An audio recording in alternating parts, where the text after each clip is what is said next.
Good afternoon everyone, welcome to my channel Gurukul educational hub. तो आज हम 8th क्लास का सेल टॉपिक स्टार्ट करेंगे। सेल क्या होता है, सेल का फंक्शन क्या होता है, सेल के शेप और साइज के बारे में पढ़ेंगे। सेल की डिस्कवरी किसने की थी, सबसे पहले सेल को किसने देखा था, सेल के अकॉर्डिंग ऑर्गेनिजम्स को कैसे डिवाइड किया गया है, सेल का स्ट्रक्चर क्या होता है, सेल के अंदर के ऑर्गेनिल्स क्या होते हैं, उनके फंक्शंस क्या होते हैं, सेल का साइज क्या होता है। तो ये सब हम इस चैप्टर में स्टडी करने वाले हैं। सबसे पहले मैं आपको सेल की डेफिनेशन के साथ स्टार्ट करवाऊंगी। Cell is the basic structural and functional unit of all living organisms. Cell एक बेसिक स्ट्रक्चर और फंक्शनल यूनिट है सभी लिविंग ऑर्गेनिजम्स की। सेल को सबसे पहले रॉबर्ट हुक ने 1665 में कॉक की स्लाइस में देखा था। ठीक है, कॉक क्या होती है, पेड़ की जो छाल होती है उसको बोलते हैं, बार्क ऑफ ट्री। उसकी स्लाइस में रॉबर्ट हुक ने क्या देखा था कि मधुमक्खी के छत्तों के समान उनको छोटे छोटे बॉक्सेस दिखे थे। इन बॉक्सेस को उन्होंने सेल का नाम दिया था। और जो सेल होते हैं, वो जो रॉबर्ट हुक ने जब सेल को देखा था, वो उन्होंने अपने डेड सेल्स देखे थे।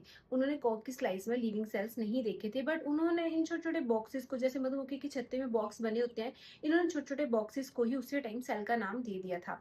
उस टाइम जो माइक्रोस्कोप होते थे उनकी मैग्निफिकेशन इतनी हाई नहीं होती थी। तो रॉबर्ट हुक ने क्या किया था, उस टाइम रॉबर्ट हुक ने सिर्फ यही सेल देखे। और धीरे धीरे जैसे जैसे टाइम पास होता गया और नए माइक्रोस्कोप्स आते गए, तो नए नए सेल्स की डिस्कवरीज भी होती गई। अभी रिसेंटली नंबर ऑफ सेल्स हम आपको पता है, सेल्स के फंक्शंस पता है, सेल्स की स्ट्रक्चर्स के बारे में आप जानते हो। ये सब क्यों? क्योंकि नए माइक्रोस्कोप जब आए with high magnification, good magnification power, तब सेल्स के बारे में और जानने को मिला साइंटिस्ट को। साइंटिस्ट क्या करते हैं, साइंटिस्ट सेल को डाई करते हैं, किसी भी स्टेन के साथ सेल को डाई किया जाता है, फिर उसके ऑर्गन्स की स्टडी की जाती है। अगर आप अनियन को पील करें और उसकी जो पील लें उसका, उसको आप स्टेन करें डाई के साथ, और जब उसको माइक्रोस्कोप के नीचे देखें तो आपको भी सेल देखने को मिलेंगे। तो इस तरह रॉबर्ट हुक ने सेल की डिस्कवरी की थी। जैसे एक घर बनाने का एक छोटा सा एग्जाम्पल है। एक घर बनाने को एक घर की जो बेस होता है वो किससे स्टार्ट होता है, ईंट से। डिफरेंट डिफरेंट स्टेप्स पे एक एक ईंट को जोड़ा जाता है और उस तरह पूरा एक शेल्टर बनाया जाता है। उसी तरह आपकी जो ह्यूमन बॉडी है वो भी एक ही सेल से बनी हुई है। अब जब ह्यूमन बॉडी की बात आती है तो हम चलते हैं सेल्स के टाइप्स पे।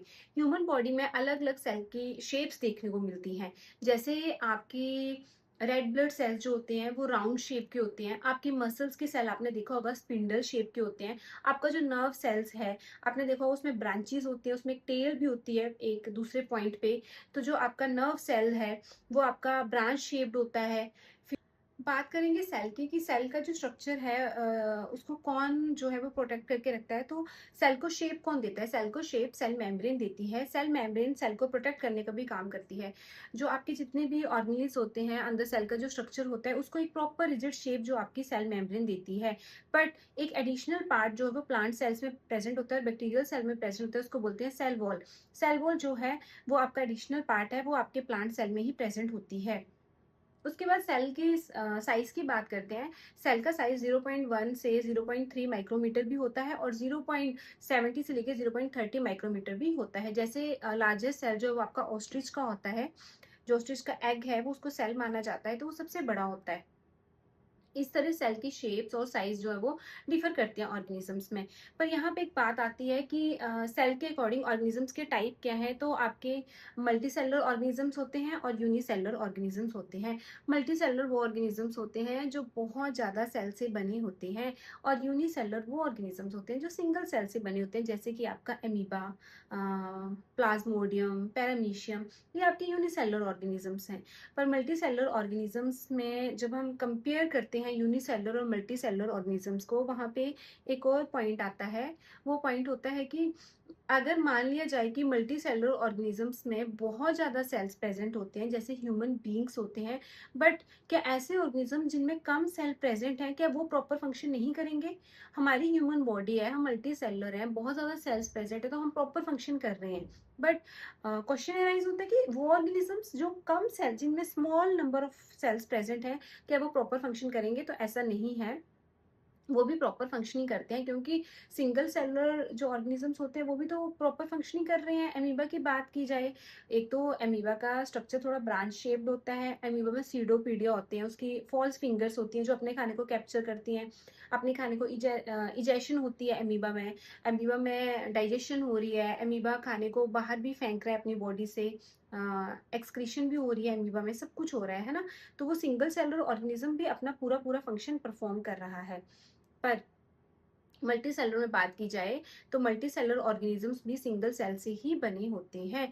जो आपका एक फर्टिलाइज्ड एग होता है उससे पूरी एक ह्यूमन बॉडी प्रोड्यूस होती है। एक फर्टिलाइज्ड सेल्स आगे नंबर ऑफ डिवीजन करता है, नंबर ऑफ सेल्स बनाता है, और वहां से आपकी पूरी ह्यूमन बॉडी जो है वो बन के तैयार होती है। तो यहाँ तक आपको क्लियर हो गया, मल्टी सेलुलर और सिंगल सेलुलर ऑर्गेनिजम्स की बात हुई।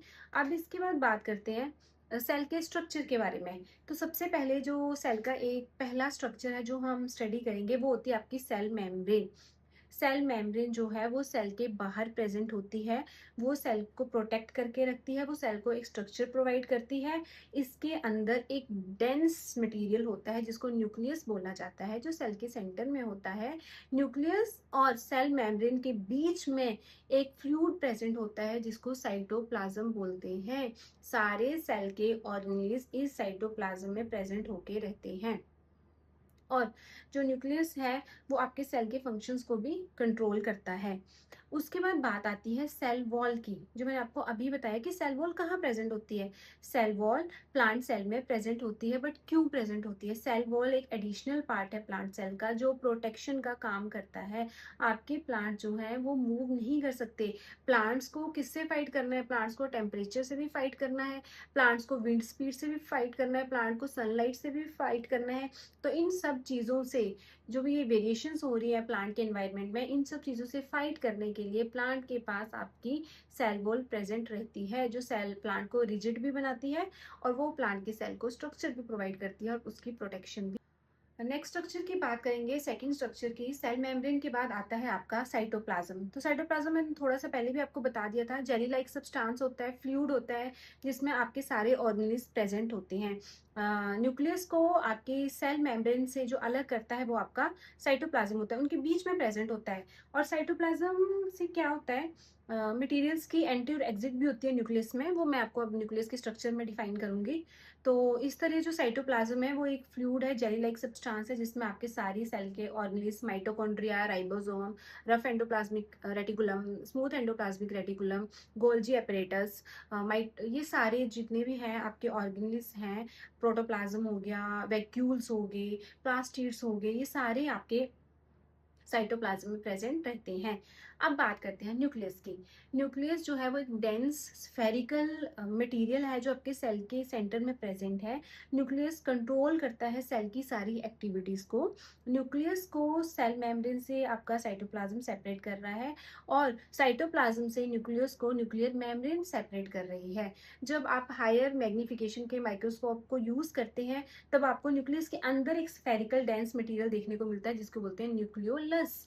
और न्यूक्लियस में क्रोमोसोम्स प्रेजेंट होते हैं, क्रोमोसोम्स में जीन प्रेजेंट होती हैं, और वो जो जीन्स हैं वो आपकी इनहेरिटेंस में बहुत मेन रोल प्ले करती हैं। ये क्या करती हैं, आपके पेरेंट्स से आपके जेनेटिक मटेरियल को कैरी करके आपकी कमिंग जनरेशन में ऑफ स्प्रिंग्स में ट्रांसफर करती है। हेरिडिटी जो कॉज होती है उसको आपके क्रोमोसोम्स जो है वो उसके लिए वो रिस्पॉन्सिबल होते हैं। और आपका न्यूक्लियस जो है, प्रोटोप्लाज्म, साइटोप्लाज्म की बात की जाए तो हम बोल सकते हैं कि प्रोटोप्लाज्म जो है वो आपका लिविंग कंटेंट है